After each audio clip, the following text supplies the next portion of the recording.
नमस्कार काका. नमस्कार. कुठली बोल. वस्ती आहे? नाईक वस्ती. नाईक वस्ती. आलेगाव ना? हा आलेगाव. बर, आता ही जी काही निवडणूक लागलेली आहे हा त्या संदर्भात काय सांगू शकाल तुम्ही? आपले वस्तीकडं जाण्याच्या रस्त्याची पहिली दुरावस्था होती. बर. हां मग त्यावेळेला आम्ही सर्वांनी मिळून आबाकडनं हा प्रश्न मांडला. म्हणजे रस्त्याचा आणि जाळे म्हणजे कशा इथं लहान मुलं जातात त्यामुळे अडचणीचा आणि वाहने आली काय आली रस्त्याच्या एकदम कडेलाच आहे विहीर. दोन विहिरी आहेत. हा विहिरी आहेत त्या. दोन विहिरी आहेत त्या.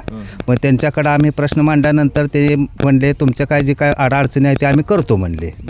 मग दुसऱ्या दिवशी त्यांनी आमच्या दोन्हीही जी मागण्या आहेत त्या ते पूर्ण केल्या. काय कोणाला मतदान मतदान कसं आहे ज्याचं आपण काम केलंय ज्याचं खाल्लंय त्याला आपण त्याने दिलंच पाहिजे ना. दिलंच पाहिजे. मग त्यांना नाही का आता निवडणूक आल्या म्हणून काम बिम केलं असं काय नाही. आपले त्यांच्याकडंच आपण काम केलं आहे आणि त्यांनाच आपण मतदान करायचं. पूर्वीपासून तुमचे संबंध आहेत आहेत. काम वगैरे तुमचं होते असं म्हणतात. होय होय होय होय. अजून काय सांगू शकाल साळुंखे पाटील कुटुंबाबद्दल? आता त्या दिवशी हे पियुष दादा आले होते. ते काय म्हणते म्हणजे माझा स्वतःचा प्रश्न काय मांडत नाही. सगळेजण आले होते मिटिंगला बसले होते त्यावेळी सर्वांनीच तर ते ह्यांच्यापाशी आबा म्हणजे पियुष दादापाशी एक आपला सौर ऊर्जेचा एक मागणी केली होती. मग त्यावेळेला पियुष दादा काय म्हणले जे कुठल्या तर ह्याच्यात म्हणजे प्लॅनमध्ये बसवून तुम्हाला आम्ही ह्याचे जी मागणी आहे ती पूर्ण करून देतो म्हणले. अजून काही नवीन मागण्या आहेत का तुमच्या? नवीन शेतकऱ्यांच्या मागण्या म्हणजे काय आता हे तर पूर्ण इथं आपल्या इथं जर्शा गाया हे आहेत.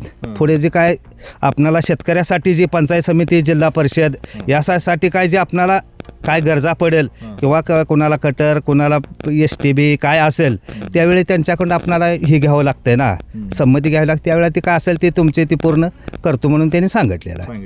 हां शब्द दिला. होय. असावा आणि कुणाला निवडून दिलं पाहिजे? नाही बरोबर काम करणार नाही आता पाहिजे ना. असं कोण नेता आहे काम करणार? यशराजे चांगला माणूस आहे.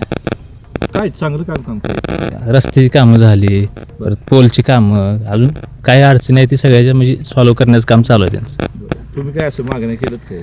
मागणी केलेली ते आम्हाला रस्ता मिळाला ही विहिरीसाठी कुंपण 2 ठिकाणी भेटले. अच्छा म्हणजे हे जे रस्ता आहे यशराजांनी दिलाय का? यशराजे अजून काय मागणी वगैरे काय होती का? तशी आम्हाला काय म्हणजे अडचण नव्हती त्यामुळे आम्ही सांगितलं आम्हाला जेव्हा काय गरज लागेल त्यावेळेस आम्ही बोलतो तुम्हाला असं सांगितलं आम्ही त्याला. नेता चांगला नेता. आबाबद्दल काय सांगू शकतो? आबाच तर काम आहेच 40 वर्षी माहितीच आहे. बरं सगळ्यांना माहिती आता काय बोलायची गरज नाही. जिल्हा परिषदची निवडणूक लागलेली आहे. तुम्ही या प्रचार यंत्रणेत आहात यशराजे साळुंखे पाटील. हो. काय कुठल्या पद्धतीने तुमची प्रचार यंत्रणा चालू?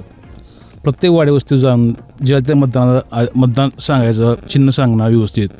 आणि आबानं आज काकासाहेब साळुंखेपासून आबा पुतोर जे 2 डोळ्याचे गेले 2 डोळ्याचे काम केले. आता मुरमापुरतं काम केलं नाही त्यांनी. 2 डोळ्या 24 तास सेवा. संध्याकाळी जर 12:30 वाजता जर फोन केला आबा मला जर पोलिटिशन असं झाले तसं झाले 1 वाजता उठून येणारा माणूस म्हणजे दीपक साळुंखे दुसरं कोण नाही. तालुक्यात एकमेव व्यक्ती आहे रात्री 12:30 फोन उचलायचा माणूस म्हणजे दीपक साळुंखे. आज तागायत कुठल्याही माणसाला 12:30 वाजता फोन केला कोणी उचलला नाही. पण दीपक साळुंखे माणसानं 12:30 1 2 3 पाट्य 4 वाजता जरी जर उठवलं तरी उठणारा नेता एवढाच आहे. आता तुम्ही सांगताय की दीपक आबा साळुंखे पाटील रात्री 12ला 1ला 2ला फोन त्यांचा उचलतात. आता जो नेता फोन उचलतो तुमच्या अडीअडचणीला धावून येतो त्यांचे सुपुत्र या तुमच्या गटातून जवळतून उभा राहिलेले आहेत. काय मग तुम्ही त्या पद्धतीने यंत्रणा तुमची चालू आहे का? प्रत्येकाच्या घरी जाताय का? सध्या मालक हो का सध्या प्रत्येक गावात आमच्या ह्या गटात असा एक माणूस राहिला नाही की बाबा आबा या घरी माणूस गेला नाही. प्रत्येक जण दीपक आबापाशी माणूस प्रत्येक घरातला गेला घरटी माणूस गेलाय. असं बाबा आबानं कोणाला फोन केला नसला प्रत्येक माणसाचं काम केलेच. असा एक सुद्धा माणूस राहिला नाही की बाबा त्या माणसाचं काम केलं नाही. शेतकरी कामगार पक्ष असो बापू गट असो किंवा आबा गट असो असं त्यांनी कधीच भेदभाव मानला नाही. फक्त काम म्हणजे काम असा माणूस आहे दीपक आबा साळुंखे पाटील. लोकांचा प्रतिसाद कसा मिळतो? 1 नंबर प्रतिसाद आहे. 1 नंबर. काय म्हणते? हेच जराशी पर्याय नाही म्हणते. पर्याय नाही. आणि कसं आहे हे अतुल पवार जे आहे ह्यांनी लय गाणं गाठलेत भरपूर गाणं केलीत.